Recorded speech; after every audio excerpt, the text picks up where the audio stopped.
पुराने समय की बात है। एक छोटे से गांव में सुखदेव नामक एक गरीब ब्राह्मण निवास करता था। सुखदेव का इस संसार में कोई न था, इसीलिए उसे पेट भरने की कोई खास चिंता नहीं थी। वो कभी किसी घर से मुट्ठी भर आटा या चावल प्राप्त कर लेता, जिसे वो पकाकर अपना गुजारा करता था। पंडित सुखदेव की जिंदगी इसी तरह गुजर रही थी। एक दिन वो गहरे विचारों में खो गया और सोचने लगा, धीरे धीरे मैं बुढ़ापे की ओर बढ़ रहा हूँ। अभी तो मैं लोगों के घरों में पूजा पाठ करके अपना पेट भर लेता हूँ, लेकिन जब मैं बूढ़ा हो जाऊंगा तो क्या होगा? इस दुनिया में मेरा कोई नहीं है जो मेरा ध्यान रखेगा। मेरे बुढ़ापे में मुझे कौन बैठा कर खिलाएगा? ये सोचकर वो महसूस करता है कि उसकी भलाई इसी में है कि वो आज से ही अपने भविष्य के बारे में सोचना शुरू कर दे, वरना बुढ़ापे में उसे दर दर की ठोकरें खानी पड़ेंगी। इसी विचार से प्रेरित होकर पंडित सुखदेव ने अगले दिन से अपने काम में बदलाव किया। अब वो जब भी बोर होता घर से बाहर निकल जाता और पूरे दिन घर घर जाकर पूजा पाठ, कथा वाचन आदि का कार्य करता। इसके बदले में जो भी उसे धन या अनाज मिलता वो उसे अपने घर ले आता। जो अनाज वो खा सकता था उसे पकाकर खा लेता और बाकी अनाज को सुरक्षित रखता था। समय बीतने के साथ साथ उसके पास बहुत सारा अनाज इकट्ठा हो गया। फिर उसने वो अनाज बाजार में बेच दिया। इस तरह धीरे धीरे बचत करते हुए कुछ महीनों में उसके पास 1000 स्वर्ण मुद्राएं जमा हो चुकी थीं। लेकिन पंडित सुखदेव ने अपने काम में कोई कमी नहीं आने दी। वो रोज यजमानों के यहाँ पर जाता और पूजा पाठ करता। एक दिन की बात है, पंडित सुखदेव किसी यजमान की तलाश में दूसरे गांव जा रहे थे। तभी उनकी नजर एक बुढ़िया पर पड़ी। बुढ़िया सोचने लगी, क्यों ना मैं इनसे ही हवन करवा लूं, हो सकता है ये सस्ते में करने के लिए तैयार हो जाएं। जैसे ही पंडित जी बुढ़िया के घर के पास से गुजरे, बुढ़िया ने उन्हें आवाज लगाकर कहा, पंडित जी महाराज, जरा एक क्षण के लिए मेरी बात भी सुनिए। पंडित सुखदेव ने कहा, कहो माई, क्या कष्ट है तुम्हें? मेरे योग्य कोई कार्य है तो बताओ।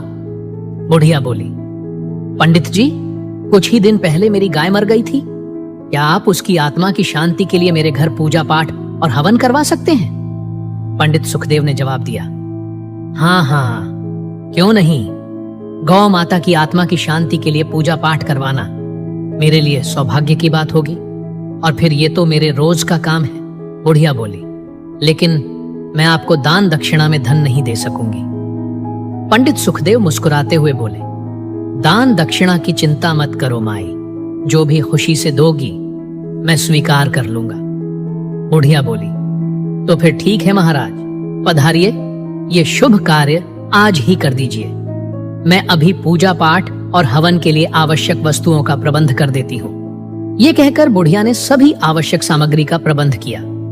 शाम तक जब सारे काम पूरे हो गए तो पंडित सुखदेव ने अपना झोला संभाला और कहा, माई, गौ माता की आत्मा की शांति के लिए तुमने जो कुछ भी किया, उससे भगवान और गौ माता दोनों ही तुमसे प्रसन्न होंगे और तुम्हारा भला करेंगे। अब मैं घर वापस जा रहा हूँ, इसीलिए श्रद्धा पूर्वक जो भी दान दक्षिणा देना चाहो दे दो। बुढ़िया बोली, अवश्य महाराज। फिर वो अपनी झोपड़ी से बाहर आई और एक बछड़े को अपने साथ ले आई।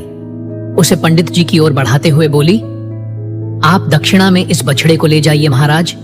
जिस गाय की आत्मा की शांति के लिए आपने इतना कुछ किया है, ये उसी गाय का बछड़ा है। इसे जन्म देने के बाद ही गाय मर गई थी।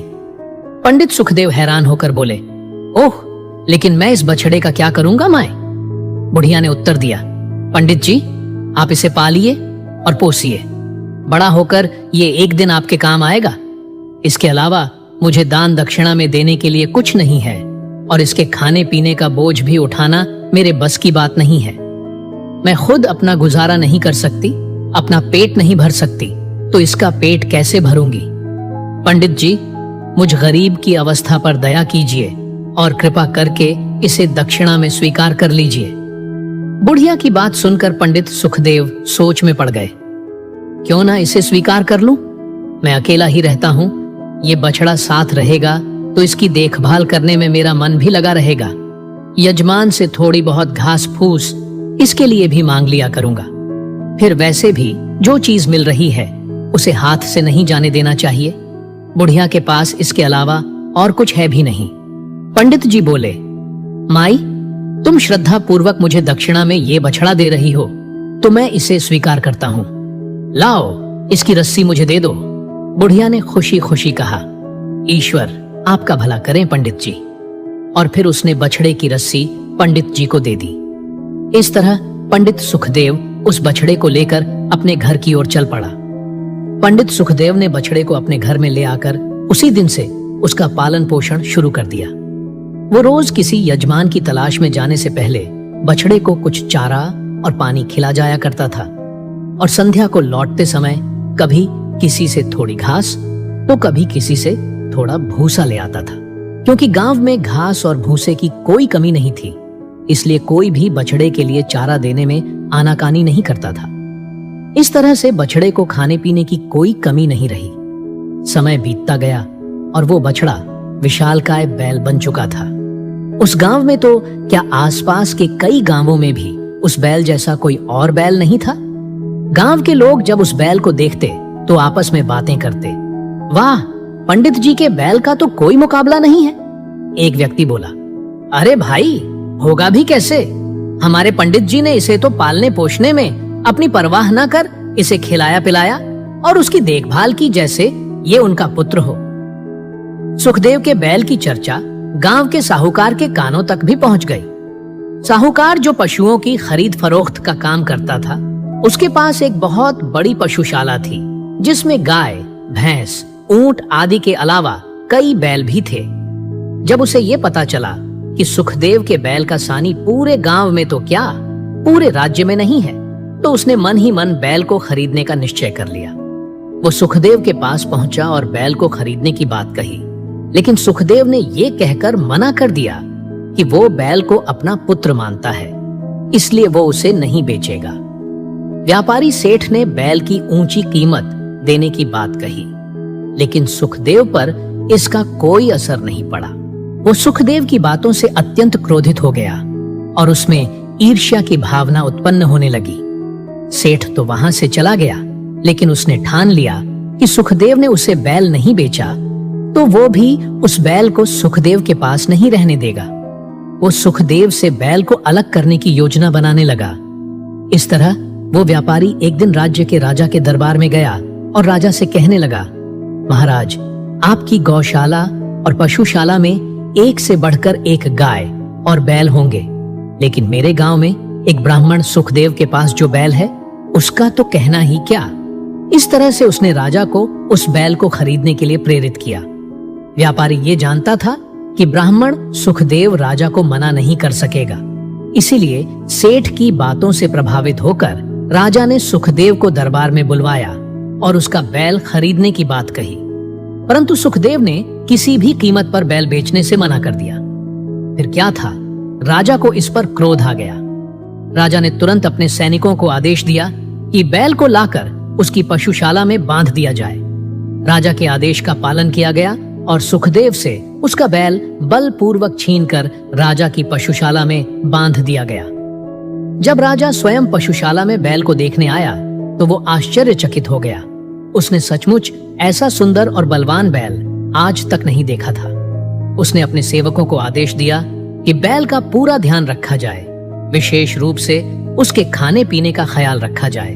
लेकिन ये क्या, राजा की पशुशाला में आते ही बैल ने खाना पीना छोड़ दिया। उसे अपने पुराने मालिक की बहुत याद आ रही थी। उधर सुखदेव भी अपने बैल को याद करके बहुत दुखी रहता था। सेवकों ने बहुत प्रयास किया, लेकिन बैल ने खाना पीना शुरू नहीं किया। ऐसी स्थिति देखकर उन्होंने राजा को इस बारे में सूचित किया। जब राजा को यह बात पता चली तो वो भी हैरान रह गया कि एक बैल अपने स्वामी से इतना प्यार करता है कि अपने मालिक से अलग होकर उसने दाना पानी तक छोड़ दिया। आखिरकार राजा को यह एहसास हुआ कि बैल को वापस ब्राह्मण सुखदेव को सौंप देना चाहिए। उसने अगले ही दिन सुखदेव को अपने महल में बुलाया और कहा, हे ब्राह्मण, तुम्हारा बैल तो तुमसे इतना प्यार करता है कि उसने दाना पानी तक छोड़ दिया है।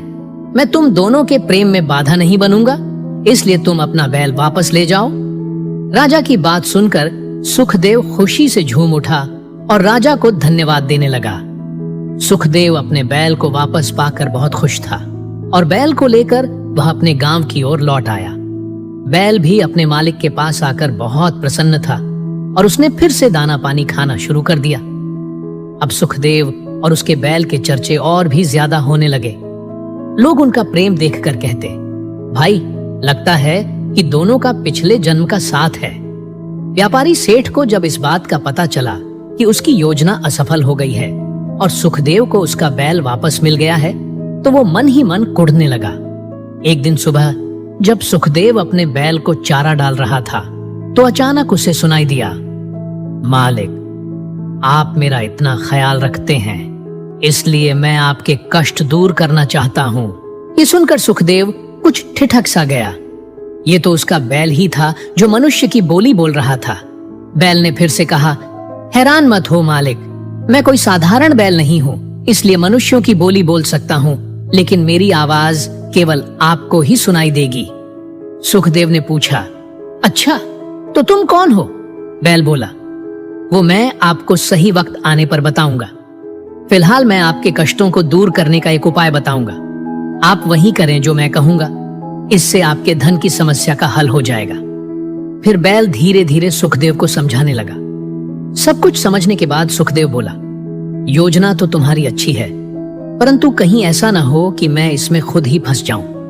बैल बोला, आप विश्वास रखिए मालिक, मैंने कहा ना, मैं कोई साधारण बैल नहीं हूं। सुखदेव बोला, ठीक है, मैं तुम्हारे कहे अनुसार ही काम करूंगा। अगले दिन सुखदेव उस व्यापारी सेठ के पास पहुंचा और कहने लगा, सेठ जी, मेरा मन है कि मैं आपसे एक बैल खरीद लूं, फिर मेरे पास एक जोड़ी बैल हो जाएंगे तो मैं कुछ खेती का काम भी कर लूंगा। व्यापारी बोला, हाँ हाँ जरूर भाई, मेरे पास एक से बढ़कर एक बलशाली बैल हैं। सुखदेव बोला, वो तो ठीक है सेठ जी, लेकिन मेरे बैल के मुकाबले का बैल आपके पास नहीं है। मेरा बैल तो इतना ताकतवर है कि अनाज की बोरियों से भरी हुई 5 बैलगाड़ियों को अकेले ही खींच लेता है। सेठ बोला, भाई सुखदेव, माना तुम्हारा बैल ताकतवर है, परंतु इतनी डींगे मत हाँको। तुम जो कहते हो वे असंभव है। अकेला बैल 5 लदी हुई बैलगाड़ियों को खींचना तो दूर, हिला भी नहीं सकता। इतना घमंड अच्छा नहीं है। सुखदेव बोला, सेठ जी, अगर मेरी बात पर विश्वास नहीं हो तो शर्त लगा लो, मुझसे बोलो, है मंजूर? सेठ मन ही मन सोचने लगा, ये ब्राह्मण तो आज खुद ही कंगाल होने के लिए आ गया है, जो एक असंभव सी शर्त लगा रहा है। सेठ बोला, ठीक है, तो शर्त ये रही कि अगर तुम्हारे बैल ने ये कारनामा कर दिखाया तो मैं तुम्हें 15,000 स्वर्ण मुद्राएं दूंगा, और अगर वो नहीं कर पाया तो तुम मुझे 12,000 स्वर्ण मुद्राएं, साथ में अपना बैल भी देना होगा।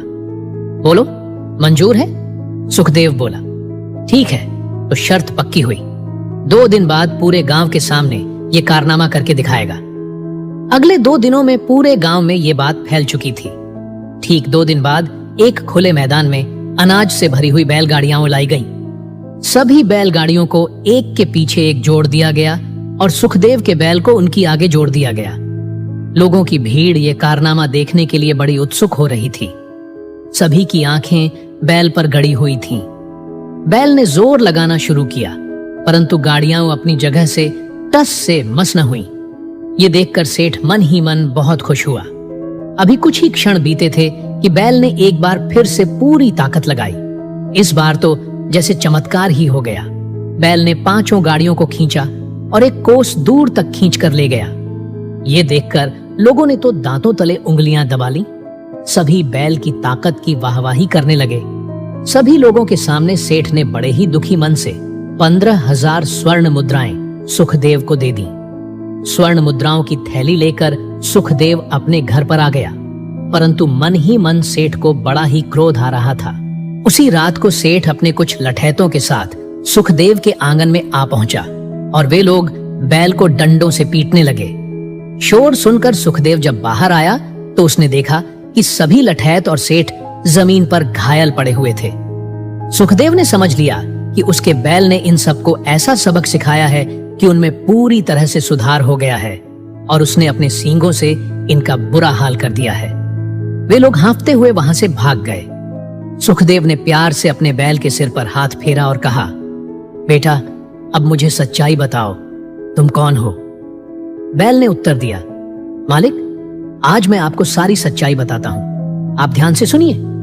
पिछले जन्म में मैं एक पंडित था और भगवान शिव का परम भक्त था, लेकिन तब मुझसे एक ऐसा अपराध हुआ जिसकी सजा मुझे इस जन्म में बैल के रूप में मिली। मैं पंडिताई करके अपना जीवन यापन करता था। एक दिन मुझे एक गाय दान में मिली और उसके साथ उसका बछड़ा भी था।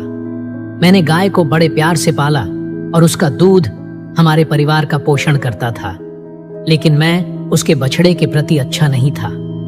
मैं बछड़े को गाय का दूध बहुत कम पीने देता था और सारा दूध अपने बच्चों को दे देता था, जिसका नतीजा ये हुआ कि बछड़ा बहुत कमजोर और बीमार हो गया। एक दिन उस बेचारे बछड़े की मृत्यु हो गई। मैंने उसे खेत में गाड़ दिया, लेकिन उसके बाद गाय भी उसके दुख में दाना पानी छोड़कर कुछ ही दिनों में मर गई। इन दोनों निर्दोष जानवरों की मृत्यु का पाप मेरे सिर पर चढ़ गया, जिसके कारण मुझे इस जन्म में बैल का रूप ग्रहण करना पड़ा।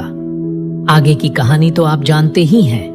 मैं आपके पास आया और अपने पापों का प्रायश्चित करने के लिए मैं यही कर सकता हूँ कि एक दयालु और परोपकारी ब्राह्मण की सेवा और सहायता करूं, क्योंकि आपने बिना किसी स्वार्थ के मुझे पाला पोसा और एक पुत्र की तरह मुझसे प्यार किया। शायद मैंने उस महापाप से पहले कुछ पुण्य कर्म किए होंगे, जिसके कारण मुझे मेरे पिछले जन्म के बारे में ज्ञात हुआ और मैं मनुष्यों की भाषा बोल सकता हूँ। ये भगवान शिव की भक्ति का ही परिणाम है कि मैं इस जन्म में इतना शक्तिशाली बन गया हूँ। अब मैं आपकी सेवा करके अपने पापों से मुक्त हो जाऊंगा। सारी बात सुनकर सुखदेव की आंखों में आंसू आ गए। इस घटना के बाद व्यापारी सेठ ने फिर कभी सुखदेव को परेशान करने की हिम्मत नहीं की। सुखदेव और उसका प्यारा बैल पिता और पुत्र की तरह प्यार से जीवन बिताने लगे। एक राजा की बेटी राजकुमारी सुख सुविधाओं की इतनी आदी हो चुकी थी कि वो इनके बिना रह ही नहीं सकती थी। वो अपने पिता की बेहद लाडली थी। राजकुमारी अत्यंत सुंदर थी और उसे अपनी सुंदरता पर बेहद घमंड था। जब वो बड़ी हुई तो उसके पिता ने उसके लिए एक योग्य वर की तलाश शुरू कर दी। राजा ने कई राजकुमारों के रिश्ते उसके लिए भेजे, परंतु राजकुमारी हर एक रिश्ते को ठुकरा देती थी। वो हर राजकुमार में कोई न कोई कमी निकाल लेती थी। जब उसके पिता ने उसे समझाने का प्रयास किया तो वो कहती थी कि उसे ऐसा राजकुमार चाहिए जो उससे भी अधिक सुंदर हो। राजा अपनी बेटी के इस व्यवहार से अत्यंत दुखी और चिंता में डूबा रहता था, लेकिन उसकी इस समस्या का कोई हल नहीं निकल पा रहा था। एक दिन एक युवक राजा के पास आया। उसने राजा से राजकुमारी का हाथ मांग लिया। राजा ने उस युवक से देर तक बातें की और फिर उसके बाद राजकुमारी का विवाह उस युवक से करने के लिए तैयार हो गए। लेकिन जब राजकुमारी को इस बात का पता चला कि जिससे उसका विवाह होने जा रहा है वो कोई राजा या राजकुमार नहीं है, तो उसने विवाह से इनकार कर दिया। मगर राजा भी आखिर उसका पिता था। अंत में राजा की आज्ञा माननी ही पड़ी। विवाह के पश्चात दूल्हा और दुल्हन एक गाड़ी में बैठकर अपने घर की ओर रवाना हो गए। उनकी गाड़ी सुअरों के झुंड के पास आकर रुकी। वहीं एक झोपड़ी भी बनी थी। युवक ने कहा, हमारा घर आ गया है, आओ अंदर चलें। राजकुमारी को यह देखकर बेहद आश्चर्य हुआ कि उसके पिता ने उसका विवाह एक सुअर पालने वाले से कैसे कर दिया, लेकिन अब वो कुछ भी नहीं कर सकती थी। उसके पति ने उससे कहा, अब यही तुम्हारा घर है, कल से तुम मेरे काम में मेरी मदद करना। राजकुमारी को यह सोचकर भी घिन आती थी कि उसके चारों ओर सुअर घूम रहे हैं, जबकि उसका पति आराम से वहां रह रहा था। धीरे धीरे राजकुमारी को सुअरों के बीच रहने की आदत पड़ने लगी और वो अपने पति की मदद भी करने लगी। कुछ महीने बीत गए। अब तक राजकुमारी घर का सारा काम अपने आप करना सीख गई थी, बल्कि उसे ये सब करने में मजा भी आने लगा था। एक दिन अचानक उसका पति बिना कुछ कहे कहीं चला गया। काफी देर तक वो वापस नहीं आया। तभी वहां एक बग्घी आकर रुकी। देखने में वो किसी राजा की बग्घी जैसी लग रही थी। बग्घी के कोचवान ने राजकुमारी से कहा, आपको हमारे राजा साहब ने बुलाया है, आइए मेरे साथ चलिए। राजकुमारी सोचने लगी कि अब मैं कोई राजकुमारी तो हूं नहीं, बल्कि एक साधारण सुअर पालने वाली बन चुकी हूं। वो ये सोचकर डर रही थी कि किसी राजा ने उसे क्यों बुलाया है। उसने सोचा, शायद मेरे पति से कोई गलती हो गई है। कोचवान राजकुमारी को एक महल में ले आया। ये उसी राज्य के राजा का महल था। उसे राजा के सामने पेश किया गया। उसे समझ नहीं आ रहा था कि उससे क्या भूल हो गई है। उसने हिम्मत करके राजा की ओर देखा। वो कुछ पूछने ही वाली थी कि उसे अचानक लगा कि उसने राजा को पहले कहीं देखा है। ध्यान से देखने पर उसे पता चला कि सामने राज सिंहासन पर बैठा कोई और नहीं बल्कि उसका अपना पति ही था। उसे इस तरह राजा के रूप में देखकर राजकुमारी भी उसे तुरंत पहचान नहीं पाई। राजकुमारी को बड़े सम्मान के साथ राजा के बराबर वाले सिंहासन पर बिठाया गया। उसका पति वास्तव में उसी राज्य का राजा था। अब तक राजकुमारी का स्वभाव पूरी तरह बदल चुका था। वो पहले जैसी जिद्दी और घमंडी नहीं रही थी, इसलिए अब वो सच में रानी बनने के योग्य थी। अब उसे ये समझ आ गया था कि कोई भी काम छोटा या गंदा नहीं होता। यदि इंसान चाहे तो हर परिस्थिति में खुश रह सकता है। 1 वर्ष पूर्व सुरम्य वादियों और घने जंगलों से आच्छादित एक विशाल राज्य था, चंद्रगढ़। इस राज्य पर न्यायप्रिय और दयालु राजा सूर्यवर्मा का शासन था। उनके 2 पुत्र थे, ज्येष्ठ राजकुमार विक्रम और कनिष्ठ राजकुमार आदित्य। विक्रम अपनी वीरता और बुद्धिमत्ता के लिए प्रसिद्ध था, जबकि आदित्य शांत स्वभाव का और प्रकृति प्रेमी था। उसे घुड़सवारी करना और अकेले ही वन में घूमना अत्यंत प्रिय था। एक ग्रीष्म ऋतु में जब सूर्य अपनी प्रचंड किरणों से धरती को तपा रहा था, राजकुमार आदित्य अपने प्रिय अश्व पवन वेग पर सवार होकर चंद्रगढ़ के बाहरी सीमा पर स्थित विशाल वन में विचरण कर रहा था। ये वन, जिसे स्वर्ण वन के नाम से जाना जाता था, अपनी अद्भुत जैव विविधता और रहस्यमय सुंदरता के लिए प्रसिद्ध था। ऊंचे ऊंचे वृक्ष, जिनकी पत्तियां सूर्य के प्रकाश में सोने की तरह चमकती थीं, रंग बिरंगी चिड़ियों का मधुर कलरव और झरनों का मनमोहक संगीत इस वन को एक जादुई वातावरण प्रदान करते थे। राजकुमार आदित्य वन की शांत और शीतल छाया में खो गया था। वह पवन वेग को धीरे धीरे चलने देता और स्वयं आसपास की प्रकृति का अवलोकन करता। रंग बिरंगी तितलियां फूलों पर मंडरा रही थी, हिरणों के झुंड झाड़ियों के पीछे से झांक रहे थे और ऊंचे वृक्षों पर विभिन्न प्रकार के पक्षी अपने मधुर गीतों से वातावरण को गुंजायमान कर रहे थे। आदित्य को ऐसा लगता था मानो वह किसी स्वप्न लोक में आ गया हो। समय का ध्यान उसे बिल्कुल नहीं रहा। सूर्य कब मध्य आकाश से पश्चिम की ओर झुक गया, उसे पता ही नहीं चला।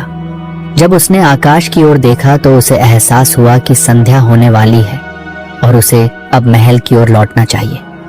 उसने पवन वेग की लगाम खींची और उसे वापस मोड़ने का प्रयास किया, लेकिन तभी उसे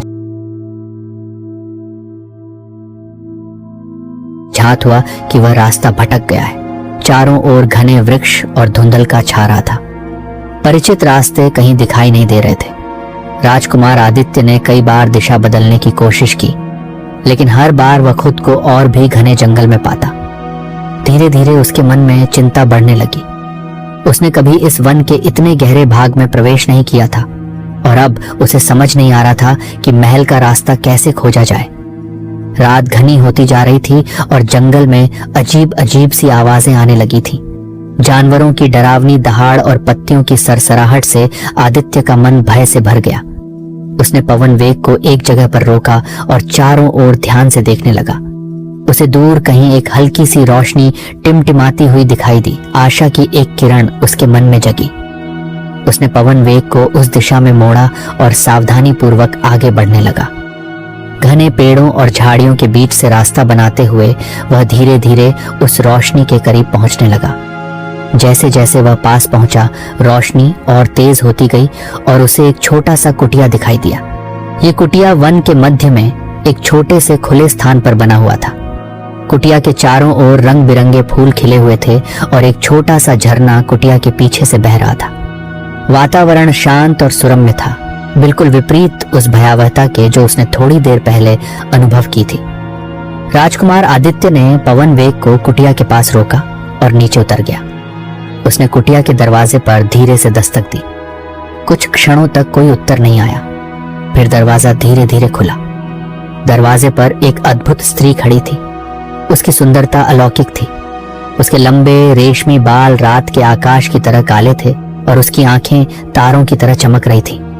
उसके चेहरे पर एक शांत और रहस्यमय मुस्कान थी। उसने एक हल्का हरे रंग का वस्त्र पहना हुआ था जो वन की पत्तियों के रंग जैसा था। उसके चारों ओर एक अद्भुत आभा मंडल था जो उस कुटिया को एक जादुई चमक प्रदान कर रहा था। राजकुमार आदित्य उस स्त्री को देखकर आश्चर्यचकित रह गया। उसने पहले कभी ऐसी सुंदर और रहस्यमयी स्त्री नहीं देखी थी। वह समझ गया कि यह कोई साधारण महिला नहीं है। आप कौन हैं? राजकुमार ने विनम्रता से पूछा। और क्या मैं कुछ देर के लिए आपके कुटिया में आश्रय पा सकता हूँ? मैं रास्ता भटक गया हूँ और रात बहुत अंधेरी हो गई है। उस स्त्री ने मधुर वाणी में उत्तर दिया। स्वागत है राजकुमार, मैं वन परी हूँ। मेरा नाम स्वर्ण किरण है।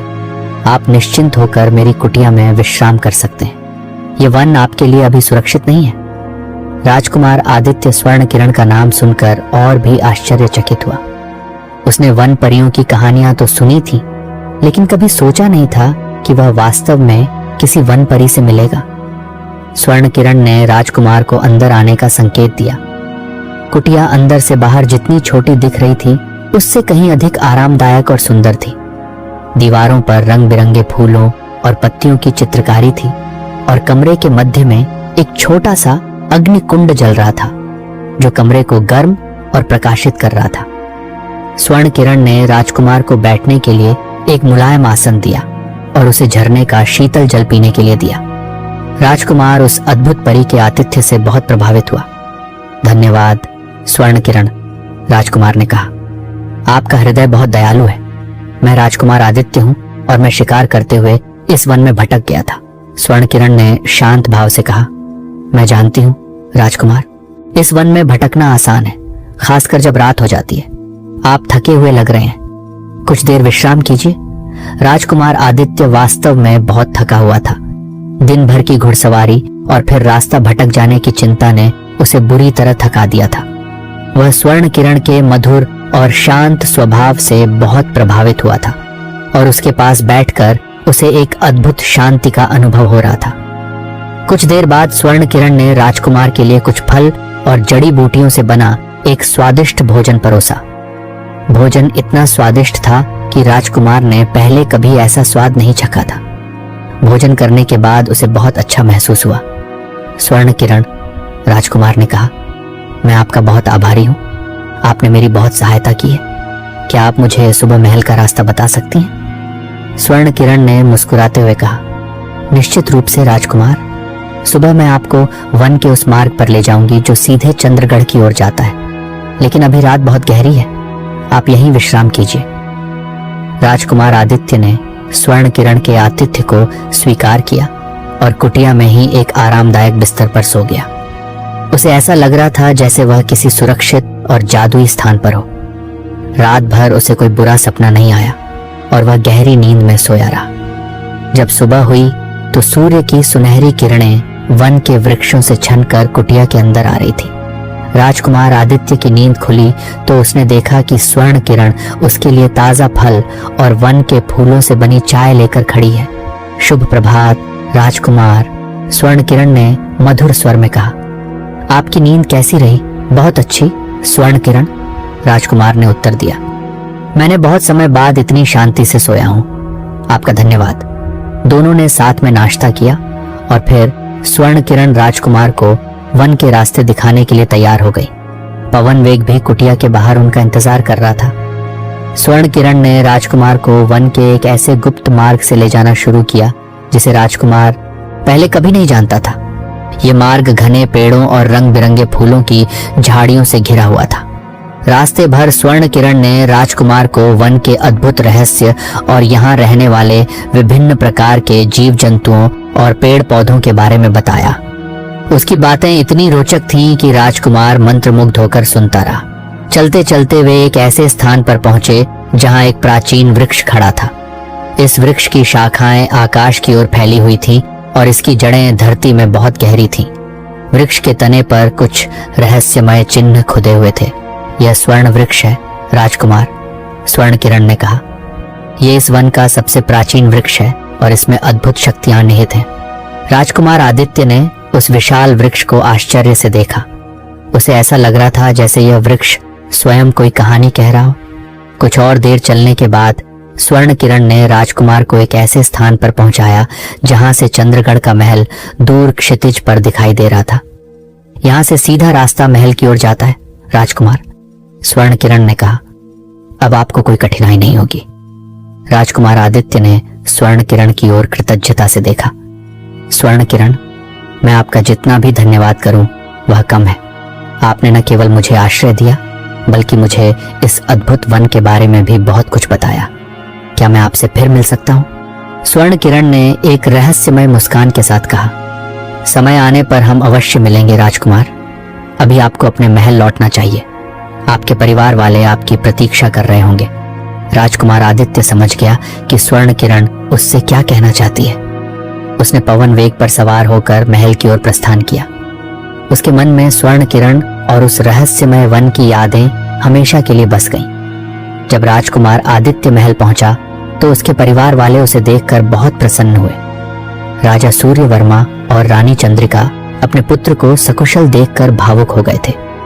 राजकुमार विक्रम भी अपने छोटे भाई को वापस पाकर बहुत खुश हुआ। राजकुमार आदित्य ने अपने परिवार को वन में भटक जाने और स्वर्ण किरण से मिलने की पूरी कहानी सुनाई। पहले तो किसी को विश्वास नहीं हुआ कि उसने वास्तव में एक वन परी से मुलाकात की है, लेकिन आदित्य के चेहरे पर सत्यता का भाव देखकर उन्हें उसकी बातों पर विश्वास करना पड़ा। राजा सूर्यवर्मा ने राजकुमार को भविष्य में बिना सुरक्षा के अकेले वन में न जाने की सलाह दी। राजकुमार आदित्य ने भी अपनी गलती स्वीकार की और वादा किया कि वह अब अधिक सावधानी बरतेगा, लेकिन राजकुमार आदित्य स्वर्ण किरण को भूल नहीं सका। उसकी सुंदरता, उसकी मधुर वाणी और उस रहस्यमय वन का जादू उसके हृदय में बसा रहा। वह अक्सर उस वन में वापस जाने और स्वर्ण किरण से मिलने के सपने देखता था। कुछ दिन बीत गए। राजकुमार आदित्य अपने राजकाज के कार्यों में व्यस्त हो गया, लेकिन उसके मन में हमेशा स्वर्ण किरण की याद बनी रहती थी। एक दिन उसने अपने पिता से उस वन में फिर से जाने की अनुमति मांगी। राजा सूर्यवर्मा पहले तो हिचकिचाए, लेकिन अपने पुत्र की उत्सुकता और उस वन परी के प्रति उसके सम्मान को देखकर उन्होंने अनुमति दे दी। उन्होंने राजकुमार के साथ कुछ सैनिकों को भी भेजा ताकि उसकी सुरक्षा सुनिश्चित की जा सके। राजकुमार आदित्य अपने सैनिकों के साथ फिर से स्वर्ण वन पहुंचा। उसने उस कुटिया को खोजने की बहुत कोशिश की जहां वह स्वर्ण किरण से मिला था, लेकिन उसे वह स्थान कहीं नहीं मिला। वन पहले जैसा ही सुंदर और रहस्यमय था, लेकिन उस छोटी सी कुटिया और उस अद्भुत परी का कोई निशान नहीं था। राजकुमार आदित्य निराश हो गया। उसे लगा कि शायद वह सब एक सपना था, लेकिन उसके हृदय में स्वर्ण किरण की यादें इतनी जीवंत थीं कि वह उन्हें नकार नहीं सका। वह कई दिनों तक वन में भटकता रहा, उस कुटिया और स्वर्ण किरण को खोजता रहा, लेकिन उसे कोई सफलता नहीं मिली। अंत में उसे निराश होकर महल वापस लौटना पड़ा, लेकिन राजकुमार आदित्य ने कभी उम्मीद नहीं छोड़ी। उसे विश्वास था कि वह एक दिन स्वर्ण किरण से अवश्य मिलेगा। उसने उस वन के रहस्य को जानने और उस अद्भुत परी से फिर से मिलने का संकल्प लिया, और इस प्रकार राजकुमार आदित्य का जीवन एक नए उद्देश्य की ओर मुड़ गया। वह अब न केवल एक राजकुमार था, बल्कि एक ऐसे रहस्य की खोज में लगा हुआ था जो उसके जीवन को हमेशा के लिए बदल देने वाला था। स्वर्ण किरण का रहस्य। आगे हम देखेंगे राजकुमार आदित्य की स्वर्ण किरण को खोजने की यात्रा, वन के और भी गहरे रहस्य और उन दोनों के बीच के अद्भुत संबंध का वर्णन किया जाएगा। राजकुमार आदित्य के महल लौटने के बाद भी स्वर्ण वन और स्वर्ण किरण की यादें उसके मन में गहराई से बसी रहीं। राजकीय कार्यों में उसका मन कम ही लगता था। उसकी आंखें अक्सर दूर स्वर्ण वन की दिशा में खोई रहती थीं। उसने कई बार अपने पिता राजा सूर्यवर्मा से उस वन में अकेले जाने की अनुमति मांगी, लेकिन राजा अपनी चिंता के कारण उसे अनुमति नहीं देते थे। विक्रम, राजकुमार आदित्य का ज्येष्ठ भाई, उसकी इस उदासी को भांप गया था। विक्रम एक व्यावहारिक और बुद्धिमान राजकुमार था। उसने आदित्य से उसकी उदासी का कारण पूछा। आदित्य ने संक्षेप में स्वर्ण किरण से अपनी मुलाकात और उस रहस्यमय कुटिया के बारे में बताया।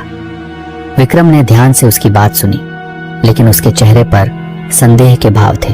आदित्य, विक्रम ने कहा, तुम एक कल्पनाशील व्यक्ति हो। वन में भटक जाने और थकावट के कारण तुम्हें शायद कोई भ्रम हुआ होगा। वन परियों की कहानियां तो बचपन में सुनी जाती हैं, वास्तविकता में उनका कोई अस्तित्व नहीं है। आदित्य को अपने भाई की बातों से दुख हुआ।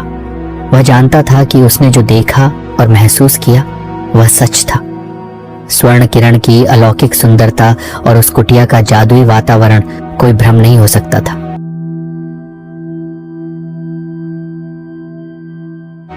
भैया, आदित्य ने कहा, मुझे नहीं पता कि वह कौन थी, लेकिन मैंने उसे अपनी आंखों से देखा है। उसकी आवाज, उसकी आभा, सब कुछ असाधारण था।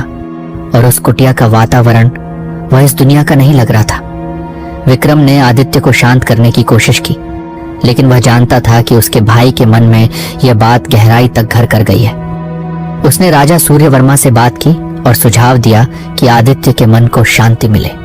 इसके लिए उसे कुछ अनुभवी सैनिकों के साथ वन में जाने की अनुमति दी जाए। राजा ने अनिच्छा से सहमति दे दी, लेकिन सख्त निर्देश दिए कि आदित्य किसी भी खतरे में न पड़े। अगले दिन राजकुमार आदित्य कुछ विश्वसनीय सैनिकों के साथ फिर से स्वर्ण वन की ओर रवाना हुआ। इस बार वह और भी अधिक ध्यान से हर रास्ते और हर कोने को देख रहा था। उसने उस खुले स्थान को खोजने की बहुत कोशिश की जहां उसे वह कुटिया मिली थी, लेकिन सब व्यर्थ था। वन पहले जैसा ही शांत और सुंदर था, लेकिन उस जादुई कुटिया का कोई निशान नहीं था। सैनिक भी थक हार कर लौटने की सलाह दे रहे थे, लेकिन आदित्य का मन मानने को तैयार नहीं था। उसे ऐसा लग रहा था जैसे स्वर्ण किरण उसे कहीं न कहीं बुला रही है। एक दिन जब वह वन के एक घने भाग में भटक रहा था, उसने एक अजीब सी आवाज सुनी। यह किसी मधुर संगीत की तरह थी, लेकिन उसमें एक रहस्यमय करुणा भी थी। आदित्य उस आवाज की दिशा में बढ़ने लगा। घने पेड़ों और झाड़ियों को पार करते हुए वह एक छोटे से झरने के पास पहुंचा। झरने का पानी नीचे एक छोटे से तालाब में गिर रहा था और उस पानी से उठती हुई धुंध में उसे एक अद्भुत दृश्य दिखाई दिया। तालाब के किनारे एक शिला पर स्वर्ण किरण बैठी हुई थी। उसके हाथ में एक छोटी सी वीणा थी और वह उसी मधुर संगीत को बजा रही थी जिसे आदित्य ने सुना था। उसके चारों ओर छोटे छोटे वन जीव बैठे हुए थे और मंत्रमुग्ध होकर उस संगीत को सुन रहे थे। राजकुमार आदित्य उस दृश्य को देखकर स्तब्ध रह गया। स्वर्ण किरण पहले से भी अधिक सुंदर लग रही थी। उसके चेहरे पर एक शांत और उदास भाव था। जब स्वर्ण किरण ने अपनी वीणा बजाना बंद किया तो आदित्य धीरे धीरे उसकी ओर बढ़ा। उसके कदमों की आहट सुनकर स्वर्ण किरण ने अपनी आंखें उठाईं और राजकुमार को देखकर हल्की सी मुस्कुराई। राजकुमार आदित्य, उसने मधुर स्वर में कहा, मुझे पता था कि तुम वापस आओगे। आदित्य स्वर्ण किरण के पास बैठकर बोला, स्वर्ण किरण, मैं तुम्हें फिर से देखकर बहुत प्रसन्न हूं। मैं तुम्हें उस दिन से ही ढूंढ रहा था जब हमारी पहली मुलाकात हुई थी। तुम्हारी कुटिया कहाँ चली गई? स्वर्ण किरण ने एक गहरी सांस ली और कहा, यह वन रहस्यमय शक्तियों से भरा हुआ है राजकुमार। कुछ स्थान केवल विशेष समय पर ही प्रकट होते हैं। मेरी कुटिया भी उन्हीं में से एक है। तुम कौन हो स्वर्ण किरण? आदित्य ने पूछा। तुम साधारण मनुष्यों की तरह नहीं लगती हो। उस रात तुमने मुझे वन परी कहा था, क्या यह सच है? स्वर्ण किरण ने अपनी चमकीली आंखों से आदित्य की ओर देखा और कहा, हाँ राजकुमार, मैं वास्तव में एक वन परी हूं। मेरा जन्म इसी वन में हुआ है और यह मेरी दुनिया है। हम परियों का जीवन मनुष्यों से बहुत अलग होता है। हम प्रकृति के संरक्षक हैं और इस वन की हर चीज से हमारा गहरा संबंध है। आदित्य स्वर्ण किरण की बातों को सुनकर आश्चर्यचकित था, लेकिन उसे उस पर विश्वास हो रहा था। उसने पहले कभी ऐसी अद्भुत स्त्री नहीं देखी थी और उसके आसपास एक जादुई आभा हमेशा बनी रहती थी। लेकिन तुमने मुझे उस रात अपनी कुटिया में आश्रय क्यों दिया? आदित्य ने पूछा। तुम तो मुझे जानती भी नहीं थी, स्वर्ण किरण ने कहा। मैं इस वन के हर प्राणी को जानती हूँ राजकुमार। मैंने तुम्हें भटकते हुए देखा था और जानती थी कि रात तुम्हारे लिए खतरनाक हो सकती है। परियां हमेशा जरूरतमंदों की सहायता करती हैं। दोनों कुछ देर तक शांत बैठे रहे, झरने के मधुर संगीत को सुनते हुए। फिर आदित्य ने कहा, स्वर्ण किरण, मैं तुम्हारे बारे में और जानना चाहता हूँ। क्या तुम मुझे अपनी दुनिया के बारे में बताओगी? स्वर्ण किरण ने मुस्कुराते हुए कहा, मेरी दुनिया रहस्यों से भरी हुई है राजकुमार। ये मनुष्यों की दुनिया से बहुत अलग है। यहाँ समय अलग तरह से चलता है और यहाँ की हर चीज में एक विशेष ऊर्जा होती है। उसने आदित्य को वन के उन अद्भुत स्थानों के बारे में बताया जिनके बारे में मनुष्य कभी नहीं जान पाते थे। उसने उसे जादुई पौधों, बात करने वाले जानवरों और छिपे हुए झरनों के बारे में बताया। आदित्य मंत्रमुग्ध होकर उसकी बातें सुनता रहा। उसे ऐसा लग रहा था जैसे वह किसी अद्भुत स्वप्न लोक में पहुंच गया हो। लेकिन परियां मनुष्यों से दूर क्यों रहती हैं? आदित्य ने पूछा। क्या हमारी दुनिया में कोई खतरा है? स्वर्ण किरण की आंखों में उदासी छा गई। मनुष्य अक्सर प्रकृति का सम्मान नहीं करते राजकुमार। वे अपनी जरूरतों के लिए वन को नष्ट करते हैं और यहाँ रहने वाले प्राणियों को हानि पहुंचाते हैं। हमारी दुनिया बहुत नाजुक है और मनुष्यों के हस्तक्षेप से वह खतरे में पड़ सकती है। आदित्य को स्वर्ण किरण की बातों से दुख हुआ। उसने कभी इस तरह से प्रकृति के बारे में नहीं सोचा था। वह जानता था कि मनुष्य अपनी प्रगति के नाम पर वनों को काट रहे हैं और जानवरों का शिकार कर रहे हैं। मैं समझ सकता हूं स्वर्ण किरण, आदित्य ने कहा, लेकिन सभी मनुष्य बुरे नहीं होते। कुछ ऐसे भी हैं जो प्रकृति का सम्मान करते हैं और उसकी रक्षा करना चाहते हैं। स्वर्ण किरण ने आदित्य की ओर आशा भरी नजरों से देखा। मुझे उम्मीद है राजकुमार कि तुम्हारी बात सच हो। शायद भविष्य में मनुष्य और परियां शांति से एक साथ रह सकें। दोनों ने उस दिन बहुत देर तक बातें की। आदित्य ने स्वर्ण किरण से उसकी दुनिया के बारे में और जाना और स्वर्ण किरण ने आदित्य को मनुष्य की दुनिया के बारे में पूछा। धीरे धीरे उनके बीच एक गहरा संबंध स्थापित होने लगा। जब संध्या होने लगी तो आदित्य को महल लौटने का समय हो गया था। उसने स्वर्ण किरण से विदा ली और वादा किया कि वह जल्द ही वापस आएगा। महल लौटकर आदित्य का व्यवहार पूरी तरह से बदल गया था। अब वह राजकीय कार्यों में अधिक रुचि लेने लगा था और उसने अपने पिता को राज्य में पर्यावरण संरक्षण के लिए नए नियम बनाने की सलाह दी। उसने वन और वन्य जीवों की रक्षा के महत्व के बारे में लोगों को जागरूक करना शुरू कर दिया। राजा सूर्यवर्मा अपने पुत्र के इस परिवर्तन को देखकर बहुत प्रसन्न हुए।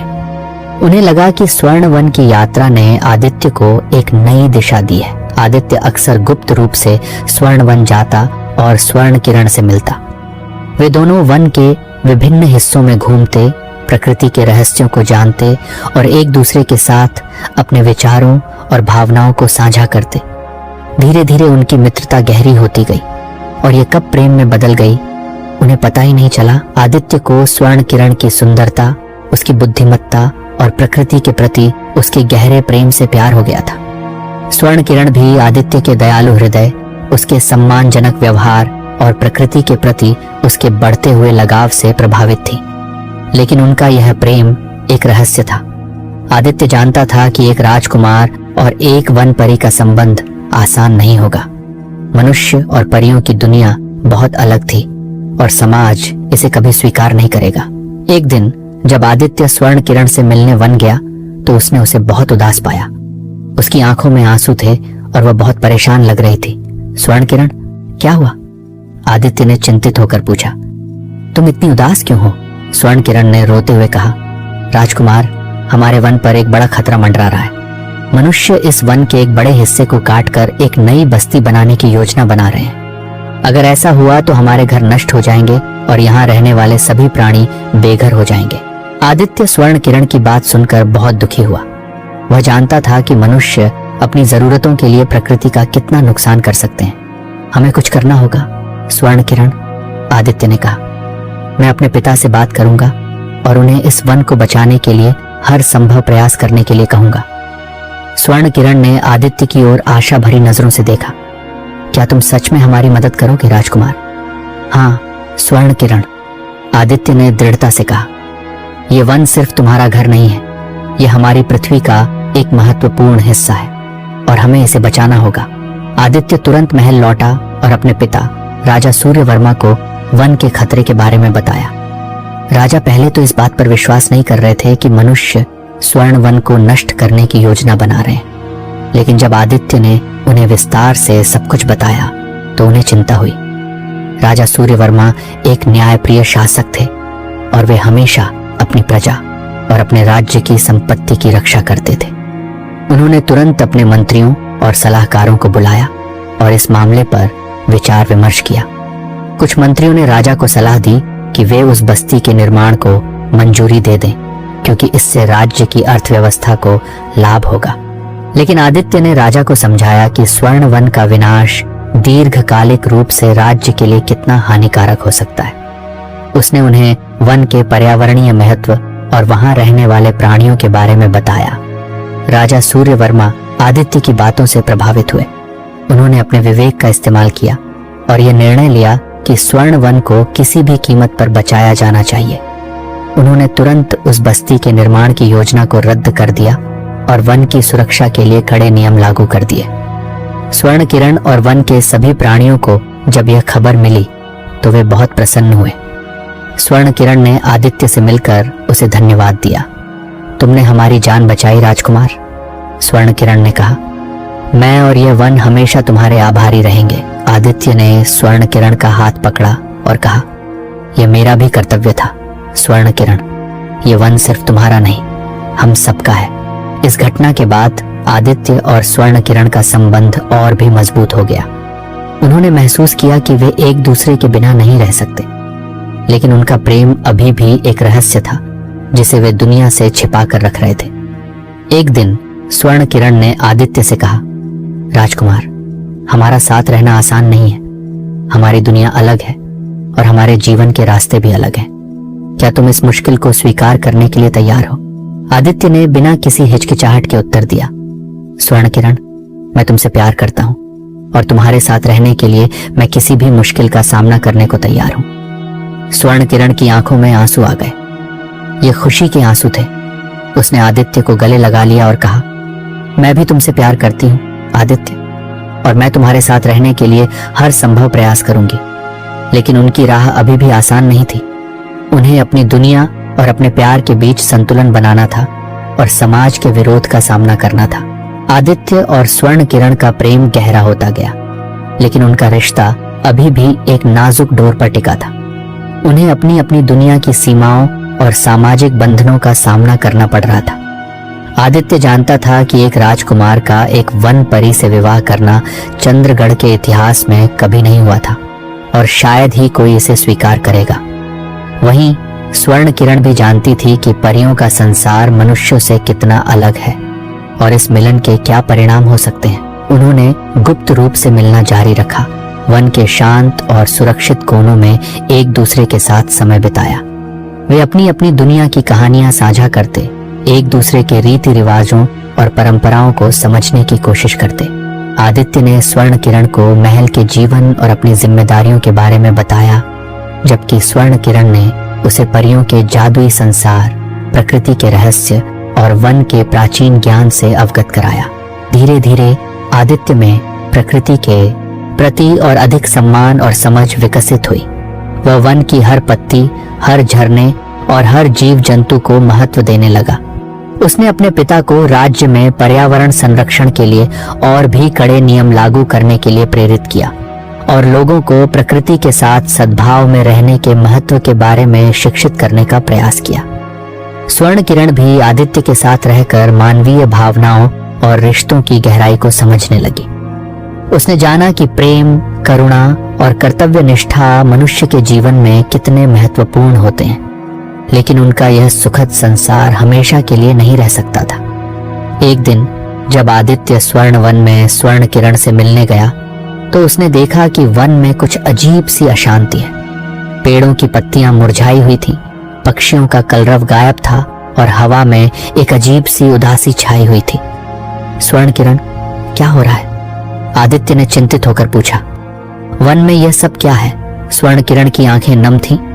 उसने कहा, राजकुमार, यह हमारे वन पर एक गहरा संकट आ गया है। वन की जीवन शक्ति धीरे धीरे क्षीण हो रही है। प्राचीन वृक्ष बीमार पड़ रहे हैं और झरने सूख रहे हैं। अगर इसे रोका नहीं गया तो यह पूरा वन नष्ट हो जाएगा। आदित्य स्वर्ण किरण की बात सुनकर बहुत दुखी हुआ। वह जानता था कि स्वर्ण वन सिर्फ एक साधारण वन नहीं है, ये एक जादुई स्थान है जो अनगिनत प्राणियों का घर है और पृथ्वी की प्राकृतिक संतुलन के लिए बहुत महत्वपूर्ण है। इसका कारण क्या है स्वर्ण किरण? आदित्य ने पूछा। क्या हम इसे ठीक नहीं कर सकते? स्वर्ण किरण ने गहरी सांस ली और कहा, इसका कारण मनुष्य है राजकुमार। कुछ लालची लोग वन के भीतर छिपे हुए दुर्लभ खनिजों की खोज कर रहे हैं। उनकी खुदाई से वन की ऊर्जा का संतुलन बिगड़ गया है और यह धीरे धीरे मर रहा है। आदित्य को यह सुनकर बहुत क्रोध आया। उसने सोचा कि कुछ लोगों के लालच के कारण इतने सुंदर और महत्वपूर्ण वन को नष्ट होने नहीं दिया जा सकता। हम उन्हें रोकेंगे।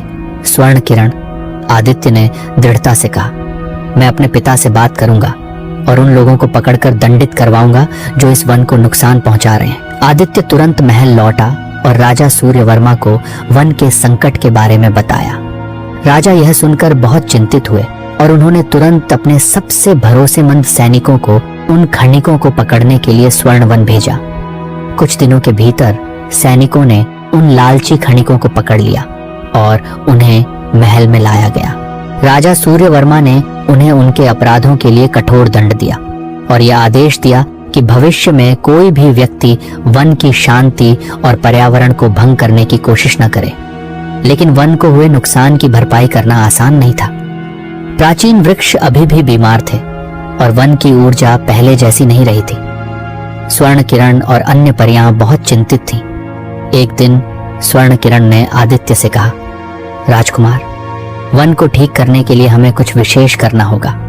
वन के हृदय में एक प्राचीन झरना है जिसमें अद्भुत उपचार शक्तियां हैं, लेकिन वह झरना केवल पूर्णिमा की रात को ही प्रकट होता है और उस तक पहुंचना बहुत कठिन है। क्या तुम मेरे साथ चलोगे? आदित्य ने बिना किसी हिचकिचाहट के उत्तर दिया, मैं तुम्हारे साथ कहीं भी चलूंगा स्वर्ण किरण, हम मिलकर इस वन को बचाएंगे। पूर्णिमा की रात को आदित्य और स्वर्ण किरण वन के गहरे भाग में गए। स्वर्ण किरण ने उसे एक गुप्त रास्ते से ले गई जो घने पेड़ों, खतरनाक चट्टानों और जादुई प्राणियों से भरा हुआ था। रास्ते में उन्हें कई मुश्किलों का सामना करना पड़ा, लेकिन उनके प्रेम और दृढ़ संकल्प ने उन्हें आगे बढ़ने की शक्ति दी। अंत में वे वन के हृदय में पहुंचे। यहाँ एक छोटा सा तालाब था जिसके मध्य में एक अद्भुत झरना चमक रहा था। झरने का पानी चांदनी की रोशनी में हीरे की तरह लग रहा था। स्वर्ण किरण ने आदित्य को बताया कि इस झरने के पानी में वन को ठीक करने की शक्ति है, लेकिन इसे प्राप्त करने के लिए उन्हें एक प्राचीन अनुष्ठान करना होगा। दोनों ने मिलकर उस अनुष्ठान को पूरा किया। उन्होंने झरने के पवित्र जल को वन के बीमार पेड़ों और सूखी भूमि पर छिड़का। धीरे धीरे वन में एक नई ऊर्जा का संचार होने लगा। मुरझाई हुई पत्तियां फिर से हरी हो गईं, पक्षियों का कलरव वापस आ गया और झरने का पानी पहले से भी अधिक तेजी से बहने लगा। स्वर्ण वन फिर से अपनी खोई हुई सुंदरता और जीवन शक्ति को प्राप्त कर रहा था। परियां और वन के सभी प्राणी बहुत खुश थे। इस घटना के बाद आदित्य और स्वर्ण किरण का प्रेम और भी गहरा हो गया। उन्होंने महसूस किया कि वे एक दूसरे के लिए ही बने हैं और उन्हें हमेशा साथ रहना चाहिए। आदित्य जानता था कि अब उसे अपने और स्वर्ण किरण के रिश्ते को दुनिया के सामने लाना होगा। वह महल लौटा और अपने माता पिता को स्वर्ण किरण के बारे में सब कुछ बताया। राजा सूर्यवर्मा और रानी चंद्रिका अपने पुत्र की बातों को सुनकर आश्चर्यचकित रह गए। उन्हें विश्वास नहीं हो रहा था कि उनका पुत्र एक वन परी से प्यार करता है।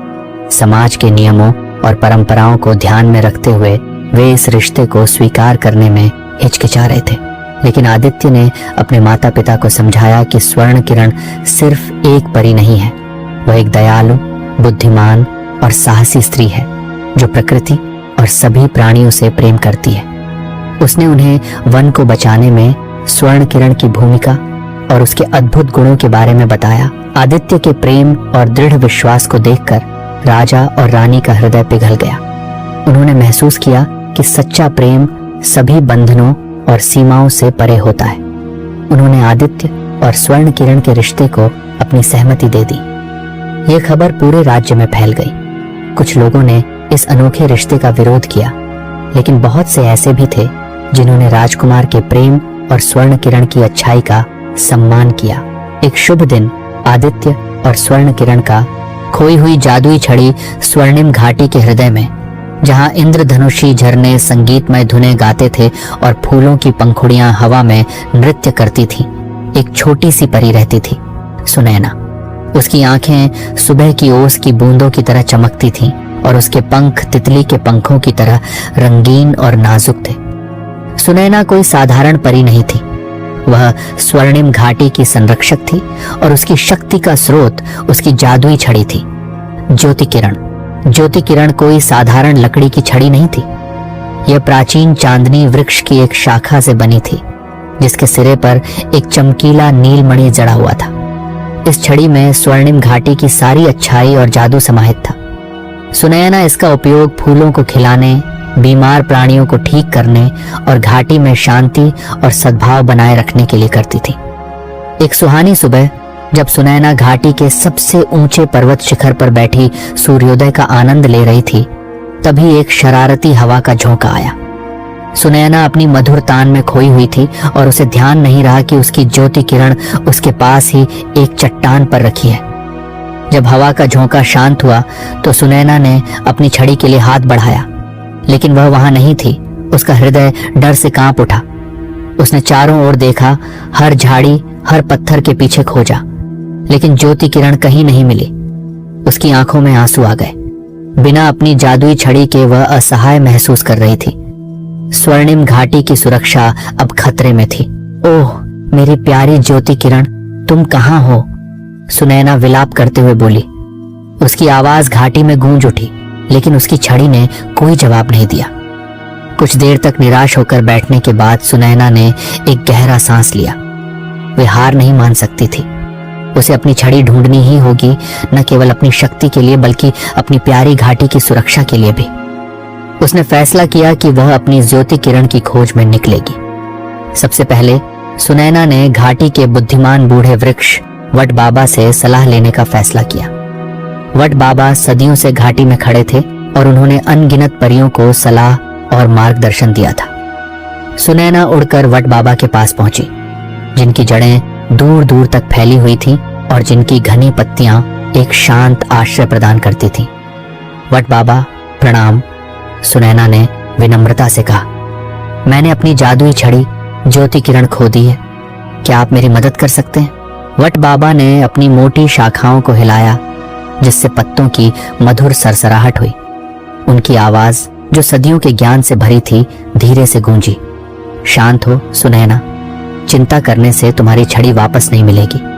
मुझे बताओ, तुमने आखिरी बार अपनी ज्योति किरण कहाँ देखी थी? सुनैना ने वट बाबा को बताया कि उसने आखिरी बार अपनी छड़ी पर्वत शिखर पर देखी थी, जब वह सूर्योदय का आनंद ले रही थी। वट बाबा ने कुछ देर तक अपनी आंखें बंद करके ध्यान किया।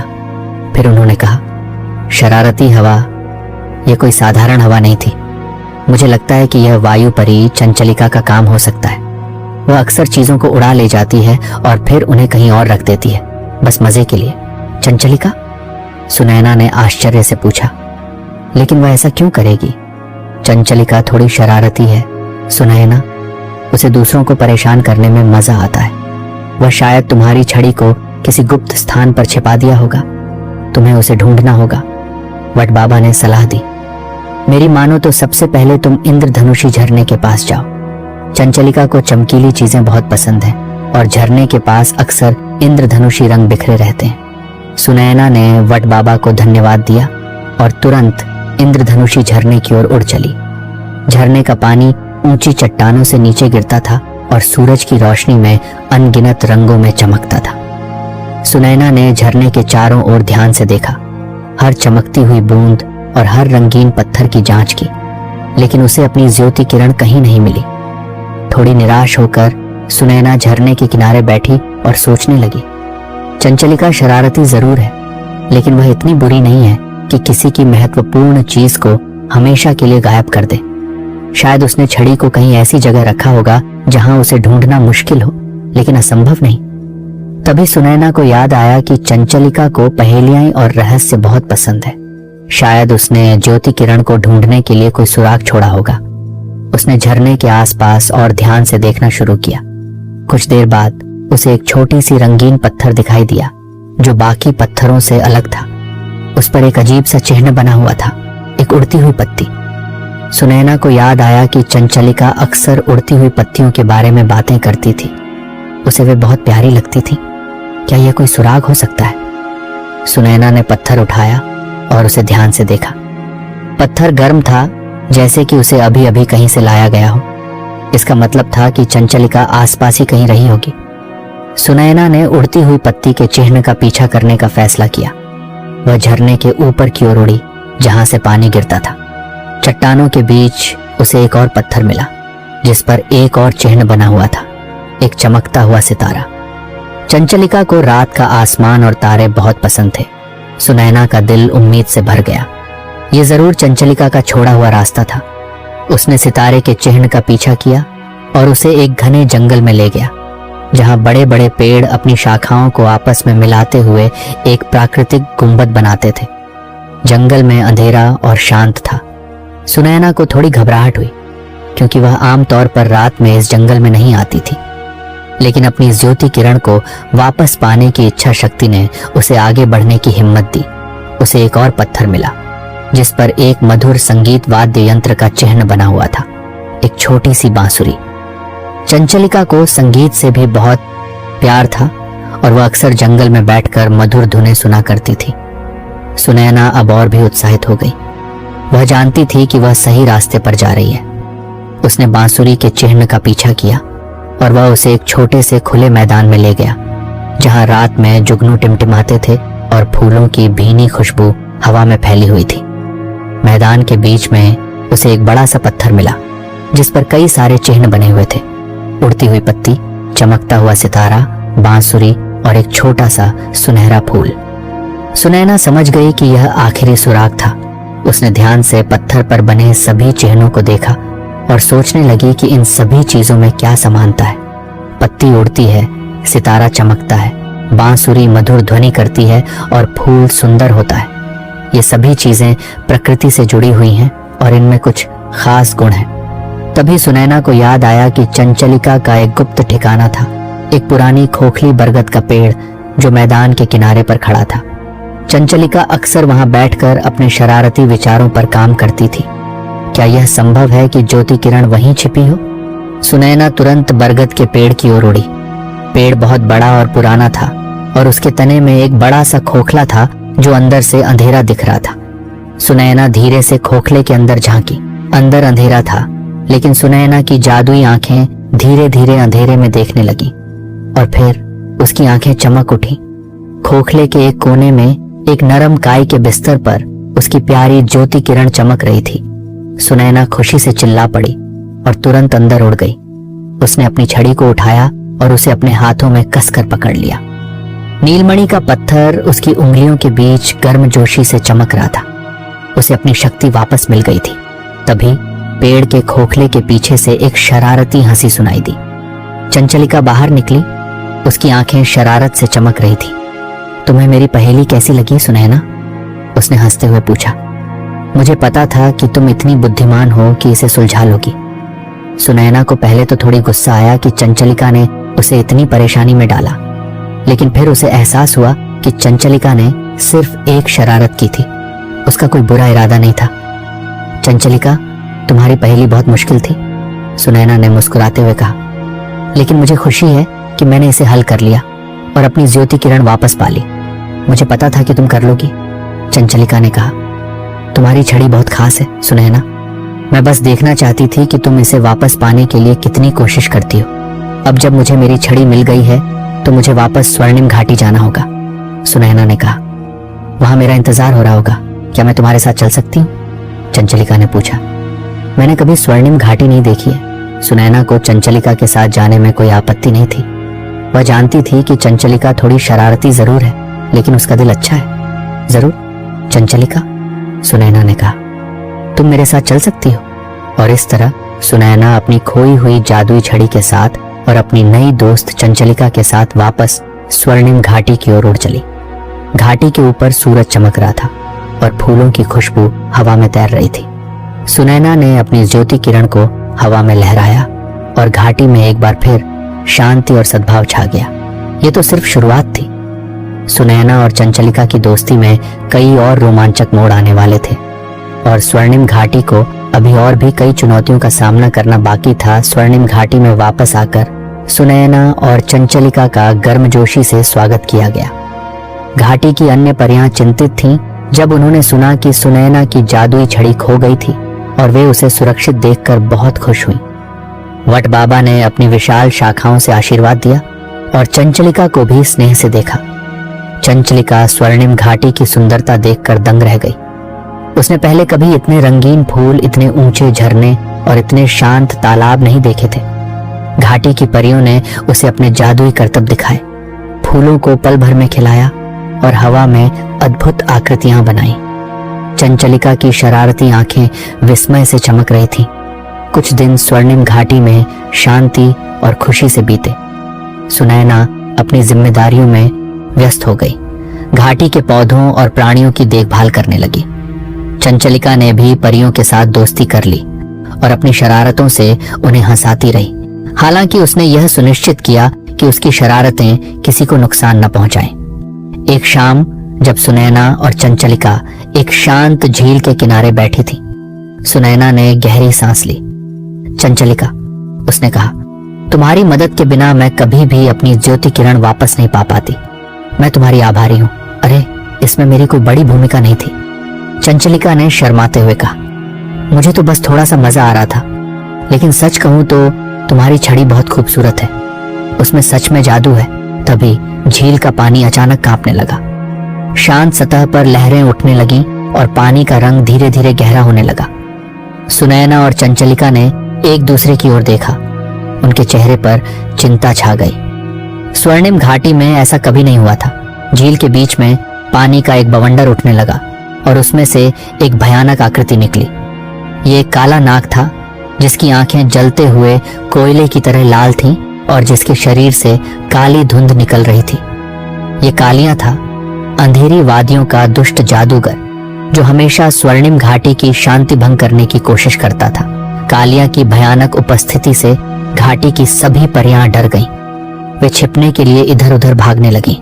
सुनैना ने अपनी ज्योति किरण को कसकर पकड़ लिया। वह जानती थी कि उसे अपनी घाटी की रक्षा करनी होगी। सुनैना, कालिया की कर्कश आवाज गूंजी, मैंने सुना है कि तुम्हारी जादुई छड़ी खो गई थी। मुझे उम्मीद थी कि मैं आसानी से इस घाटी पर कब्जा कर लूंगा, लेकिन लगता है कि तुम्हारी किस्मत अच्छी है। तुम कभी इस घाटी पर कब्जा नहीं कर पाओगे कालिया। सुनैना ने दृढ़ता से कहा, अपनी ज्योति किरण को उसकी ओर उठाते हुए। जब तक मेरे पास ये छड़ी है, मैं अपनी घाटी की रक्षा करती रहूंगी। कालिया हंसा, एक ठंडी और भयानक हंसी। तुम्हारी छोटी सी छड़ी मेरा क्या बिगाड़ लेगी? मेरी शक्ति अंधेरी वादियों की गहराई से आती है, जो तुम्हारी हल्की रोशनी से कहीं ज्यादा मजबूत है। कालिया ने अपना हाथ उठाया और झील का पानी उसकी ओर बढ़ने लगा, एक विशाल और काली लहर की तरह। सुनैना ने तुरंत अपनी ज्योति किरण को लहराया और एक चमकीली सुनहरी रोशनी निकली, जिसने काली लहर को रोक दिया। रोशनी और अंधेरे के बीच एक शक्तिशाली संघर्ष शुरू हो गया। चंचलिका ने पहले कभी ऐसा कुछ नहीं देखा था। वह डर गई थी, लेकिन उसने सुनैना को अकेला नहीं छोड़ने का फैसला किया। उसने अपनी वायु परी की शक्तियों का इस्तेमाल किया और कालिया के चारों ओर तेज हवा का एक बवंडर बना दिया, जिससे उसे कुछ देर के लिए परेशानी हुई। चंचलिका, सावधान, सुनैना चिल्लाई। वो बहुत शक्तिशाली है, मुझे पता है, चंचलिका ने जवाब दिया, हवा के बवंडर को और तेज करते हुए। लेकिन हम मिलकर उसका मुकाबला कर सकते हैं। सुनैना ने चंचलिका की मदद से कालिया पर लगातार जादुई हमले किए। उसकी ज्योति किरण से निकलने वाली रोशनी कालिया की काली धुंध को कमजोर कर रही थी, लेकिन दुष्ट जादूगर बहुत शक्तिशाली था। वह अपनी काली जादू से पलटवार कर रहा था, अंधेरी ऊर्जा के गोले फेंक रहा था, जिन्हें सुनैना और चंचलिका मुश्किल से ही बचा पा रही थी। संघर्ष बढ़ता गया और घाटी में तनाव फैल गया। फूल मुरझाने लगे और झरने की आवाज धीमी पड़ गई। कालिया की दुष्टता घाटी की सुंदरता को नष्ट कर रही थी। तभी वट बाबा धीरे धीरे झील के किनारे पहुंचे। उनकी पुरानी जड़ें जमीन को मजबूती से पकड़े हुए थी और उनकी आंखें ज्ञान और शक्ति से चमक रही थी। कालिया, वट बाबा ने अपनी गहरी आवाज में कहा, तुम इस घाटी में शांति भंग नहीं कर सकते। ये भूमि पवित्र है और इसकी रक्षा की जाएगी। कालिया ने वट बाबा की ओर देखा और उसकी आंखों में थोड़ी सी घबराहट दिखाई दी। वह जानता था कि वट बाबा प्राचीन और शक्तिशाली हैं। तुम बूढ़े पेड़, मेरे रास्ते में मत आओ, कालिया गुर्राया। ये घाटी अब मेरी होगी। कालिया ने अपनी काली जादू की शक्ति को और बढ़ाया और एक भयानक ऊर्जा का गोला वट बाबा की ओर फेंका। सुनैना डर गई और अपनी छड़ी से वट बाबा की रक्षा करने के लिए आगे बढ़ी, लेकिन वट बाबा ने अपना एक विशाल शाखा उठाया और ऊर्जा के गोले को आसानी से सोख लिया। तुम्हारी अंधेरी शक्ति यहाँ काम नहीं करेगी कालिया, वट बाबा ने कहा। इस घाटी को प्रकृति की आत्माओं का आशीर्वाद प्राप्त है। वट बाबा ने अपनी शाखाओं को फैलाया और एक शक्तिशाली मंत्र गुनगुनाना शुरू कर दिया। उनकी आवाज में घाटी की सारी शक्ति और शांति समाहित थी। मंत्र की ध्वनि से झील का पानी शांत होने लगा और काली धुंध धीरे धीरे गायब होने लगी। कालिया को एहसास हुआ कि वह वट बाबा की शक्ति का मुकाबला नहीं कर सकता। उसकी लाल आंखें गुस्से से जल उठी। तुम मुझे रोक नहीं पाओगे, वह चिल्लाया और फिर झील के पानी में गायब हो गया, एक आखिरी काली लहर छोड़कर। जब कालिया चला गया तो घाटी में शांति लौट आई। फूलों ने फिर से अपनी रंगत बिखेरी और झरने की आवाज पहले की तरह मधुर हो गई। परियों ने राहत की सांस ली और वट बाबा को धन्यवाद दिया। सुनयना और चंचलिका वट बाबा के पास गईं। आपने हमारी जान बचाई वट बाबा, सुनयना ने कृतज्ञता से कहा। यह घाटी हम सबकी है सुनयना, वट बाबा ने कहा। हमें मिलकर इसकी रक्षा करनी होगी। चंचलिका, तुम्हारी बहादुरी भी सराहनीय है। तुमने एक सच्ची दोस्त की तरह सुनैना का साथ दिया। चंचलिका थोड़ा शर्माई, लेकिन उसे वट बाबा की प्रशंसा सुनकर बहुत अच्छा लगा। उस दिन के बाद सुनैना और चंचलिका की दोस्ती और भी मजबूत हो गई। चंचलिका ने स्वर्णिम घाटी में रहने का फैसला किया। उसे घाटी की सुंदरता और यहाँ की परियों का प्यार बहुत पसंद आया था। उसने अपनी शरारतों को कम कर दिया और घाटी की मदद करने में अपना समय बिताने लगी। हालांकि कालिया का खतरा अभी भी मंडरा रहा था। सुनैना जानती थी कि वह फिर से लौटेगा और इस बार और भी शक्तिशाली होकर आएगा। उसे अपनी शक्ति को और बढ़ाना होगा और अपनी घाटी की रक्षा के लिए तैयार रहना होगा। एक दिन वट बाबा ने सुनैना को अपने पास बुलाया। सुनैना, उन्होंने कहा, तुम्हारी इस ज्योति किरण में अपार शक्ति है, लेकिन तुम अभी तक उसकी पूरी क्षमता को नहीं जानती हो।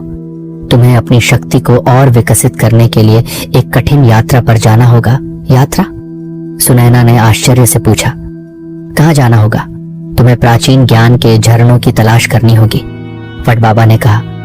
वे झरने छिपे हुए हैं और तक पहुंचने के लिए तुम्हें कई चुनौतियों का सामना करना होगा, लेकिन उन झरनों का पानी तुम्हें अपनी जादुई शक्ति की गहराई को समझने में मदद करेगा। सुनैना जानती थी कि यह एक महत्वपूर्ण यात्रा है। उसे अपनी घाटी की रक्षा के लिए मजबूत बनना होगा। उसने चंचलिका की ओर देखा। क्या तुम मेरे साथ चलोगी चंचलिका? सुनैना ने पूछा। चंचलिका मुस्कुराई। जरूर सुनैना, तुम्हारे साथ हर सफर रोमांचक होता है। और इस तरह सुनैना और चंचलिका एक नई यात्रा पर निकल पड़ी, प्राचीन ज्ञान के झरनों की तलाश में। उन्हें नहीं पता था कि रास्ते में उन्हें किन किन खतरों और रहस्यों का सामना करना पड़ेगा, लेकिन वे एक दूसरे के साथ थीं और अपनी घाटी को बचाने के लिए दृढ़ संकल्पित थीं। वट बाबा के आशीर्वाद के साथ सुनैना और चंचलिका ने प्राचीन ज्ञान के झरनों की खोज शुरू की। वट बाबा ने उन्हें एक पुराना नक्शा दिया था जो झरनों के छिपे हुए रास्तों को दर्शाता था। यह नक्शा सदियों पुराना था और कागज के किनारे जीर्ण शीर्ण हो गए थे, लेकिन सुनैना की जादुई दृष्टि ने उन्हें स्पष्ट रूप से देखने में मदद की। उनकी यात्रा उन्हें घने जंगलों, ऊंचे पहाड़ों और रहस्यमय गुफाओं से होकर ले गई। रास्ते में उन्हें कई अद्भुत प्राणियों से मुलाकात हुई। बात करने वाले गिलहरी, चमकते हुए कीड़े और बुद्धिमान उल्लू जिन्होंने उन्हें राह दिखाई। चंचलिका की शरारती बुद्धि और सुनैना की दयालुता ने उन्हें हर मुश्किल परिस्थिति से निकलने में मदद की। एक बार वे एक ऐसे जंगल में खो गए जहां पेड़ों की शाखाएं आपस में इतनी उलझी हुई थीं कि सूरज की रोशनी भी नीचे तक नहीं पहुंच पाती थी। चारों ओर अजीबोगरीब फुसफुसाहटें सुनाई दे रही थीं, जिससे उन्हें डर लगने लगा था। तभी चंचलिका को याद आया कि उसे हवा की भाषा आती है। उसने ध्यान से सुना और उसे पता चला कि फुसफुसाहटें भटकती हुई आत्माओं की थीं जो रास्ता भूल गई थीं। सुनैना ने अपनी ज्योति किरण का उपयोग करके एक नरम रोशनी पैदा की और उन आत्माओं को जंगल से बाहर निकलने का रास्ता दिखाया। एक और बार वे एक ऊंचे पर्वत श्रृंखला पर चढ़ रहे थे जहां हवा बर्फीली थी और रास्ते फिसलन भरे थे। सुनैना की पंख ठंड से जमने लगे थे।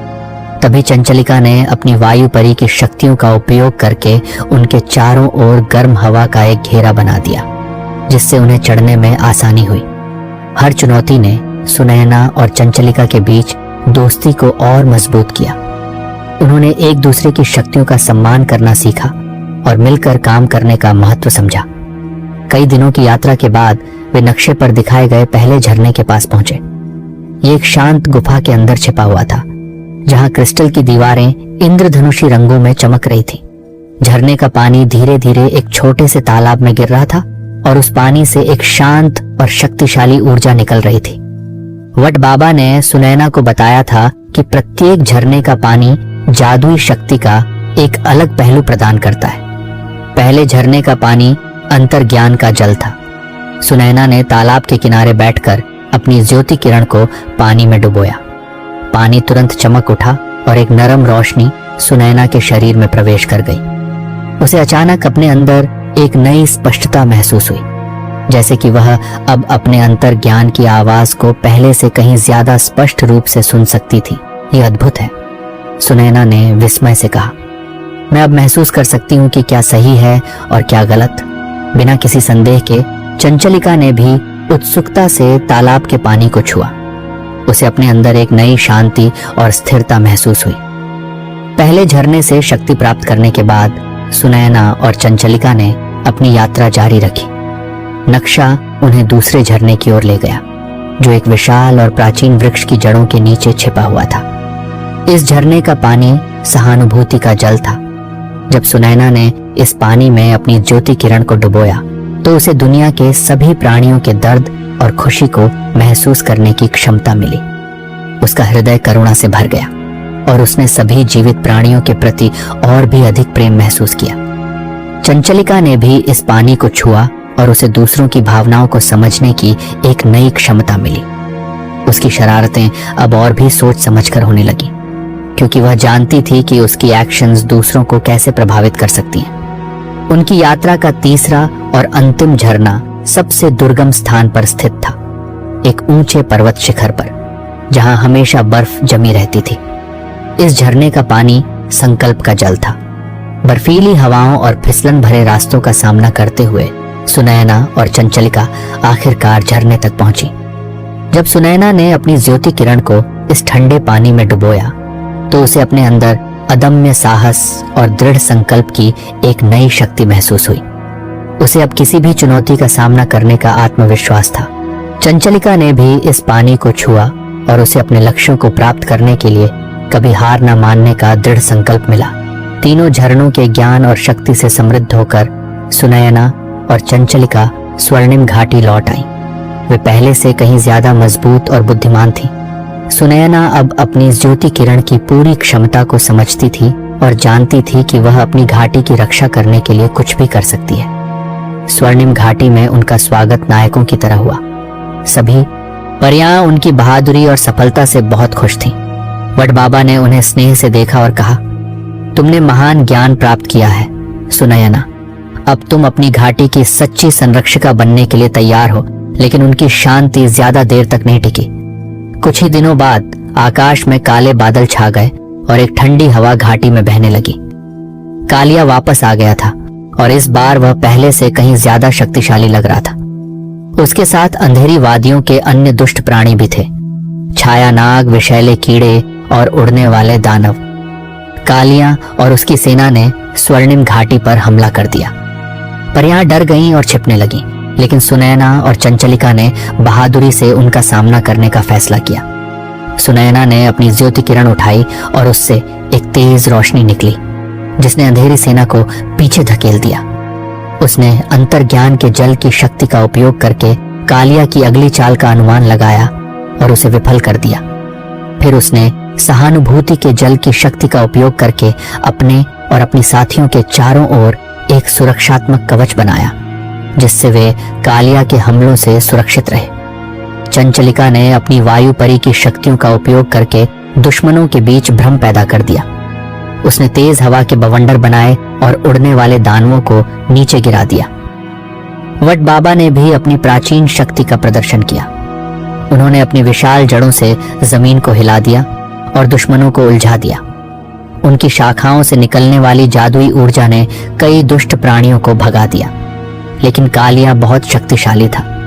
उसने अपनी काली जादू से एक भयानक तूफान पैदा कर दिया, जिससे घाटी में अंधेरा छा गया और परियां डर के मारे कांपने लगी। सुनैना जानती थी कि उन्हें अपनी पूरी शक्ति का उपयोग करना होगा।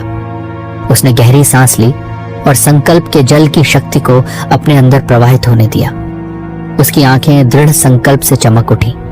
उसने अपनी ज्योति किरण को ऊपर उठाया और एक शक्तिशाली मंत्र बोलना शुरू कर दिया। मंत्र की ध्वनि घाटी में गूंज उठी और ज्योति किरण से एक अभूतपूर्व रोशनी निकली। ये रोशनी इतनी तेज थी कि अंधेरा भी फीका पड़ गया। कालिया और उसकी सेना दर्द से चिल्ला उठे और उनकी काली जादू की शक्ति कमजोर पड़ने लगी। सुनैना ने अपनी ज्योति किरण से एक शक्तिशाली ऊर्जा पुंज कालिया की ओर फेंका। दुष्ट जादूगर चीखा और अंधेरी धुंध में गायब हो गया। उसकी सेना भी उसके साथ भाग गई। स्वर्णिम घाटी एक बार फिर सुरक्षित थी। सूरज बादलों से निकल आया और घाटी में फिर से शांति और रोशनी छा गई। परियों ने खुशी से जयकार किया और सुनैना, चंचलिका और वट बाबा को धन्यवाद दिया। उस दिन के बाद सुनैना को स्वर्णिम घाटी की सबसे महान संरक्षिका के रूप में जाना जाने लगा। उसने अपनी खोई हुई जादुई छड़ी को न केवल वापस पाया था, बल्कि उसने अपनी शक्ति को कई गुना बढ़ा लिया था। चंचलिका उसकी सबसे अच्छी दोस्त और भरोसेमंद साथी बनी रही और वट बाबा ने उन्हें हमेशा ज्ञान और मार्गदर्शन दिया। स्वर्णिम घाटी में फिर कभी कालिया या उसकी अंधेरी सेना ने हमला करने की हिम्मत नहीं की। घाटी हमेशा शांति और समृद्धि से भरी रही और सुनैना और चंचलिका की बहादुरी की कहानी पीढ़ियों तक परियों के बीच सुनाई जाती रही।